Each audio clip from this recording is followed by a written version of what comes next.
எல்லாருக்கும் வணக்கம் and welcome back to our channel. கண்டிப்பாக நமிதா அவங்க எல்லாருக்கும் ரொம்பவே ஞாபகம் இருக்கும்னு நினைக்கிறேன்.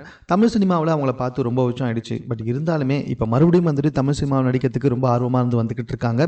கொஞ்ச நாளைக்கு முன்னாடி வரைக்கும் பிஜேபி கட்சியில் இருந்தாங்க. பட் இவங்களுக்கு எந்த ஒரு பதவியுமே கொடுக்காத காரணத்தினால மீண்டும் அந்த கட்சியை விட்டு வெளியே வந்துட்டாங்க. இவங்களை ரொம்பவே அவமானப்படுத்திருக்காங்கன்னு இவங்களே சொன்னாங்க. இப்போ என்ன இருக்குது அப்படின்னு சொல்லி பார்த்தீங்கன்னா, இப்போவும் அவங்க மறைமுகமாக பிஜேபிக்கு தான் வேலை செஞ்சு வந்துக்கிட்டு இருக்காங்க. எப்படின்னு சொல்லி பார்த்தீங்கன்னா, சமீபத்தில் ஒரு மேடையில், அதுவும் பார்த்தீங்கன்னா தமிழ் மேடையில் என்ன பேசியிருக்காங்கன்னா, நான் என்னுடைய ரெட்டை குழந்தைங்களை வளர்த்துக்கிட்டு இருக்கேன் இல்லையா, அவங்களுக்கு அயன்மேன் மற்றும் சூப்பர்மேன் இவங்கெல்லாம் யாருன்னே தெரியாது, ஸ்பைடர்மேன் கூட யாருன்னு தெரியாது, அவனுக்கு ஜெய் ஹனுமான் மட்டும்தான் தெரியும், வீட்டில் நாங்கள் தமிழ் தெலுங்கு எங்களுடைய சொந்த தாய்மொழியில் மட்டும்தான் பேசிக்கிட்டு இருக்கோம் அப்படின்னு ஒரு பயங்கரமான உருட்டு விட்டாங்க. தமிழ் இவங்களோட தாய்மொழியா இல்லை எனக்கு புரியல. ஏன்னா இவங்க நிறைய முறை தமிழ் பேசி நம்ம கேட்டிருக்கோம்.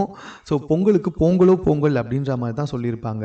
தமிழ்லாம் வீட்டில் பேசிகிட்டு இருக்கேன் அப்படின்னு சொல்கிறலாம் நம்புற மாதிரியே இல்லை. எல்லாத்துக்கும் மேலே இவங்க பசங்களுக்கு வந்துட்டு ஸ்பைடர்மேன், அயன்மேன், சூப்பர்மேன் இவங்கெல்லாம் யாருனே தெரியாதான், அனுமான் மட்டும்தான் தெரியும் அப்படின்ற மாதிரி சொல்லியிருக்காங்க.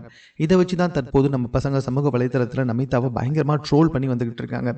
எதுக்கு மேடம் மேடையில் பச்சையாக போய் சொல்லணும், நார்மலாக பேசிட்டு போகலாமே, எதுக்கு தேவையில்லாமல் இப்படி ஒரு கான்ட்ரவர்சியில் மாட்டிருக்கீங்கன்னு சொல்லிட்டு நமிதாவுடைய அபிமானிகள் எல்லாமே புலம்பி வந்துகிட்டு இருக்காங்களாம்.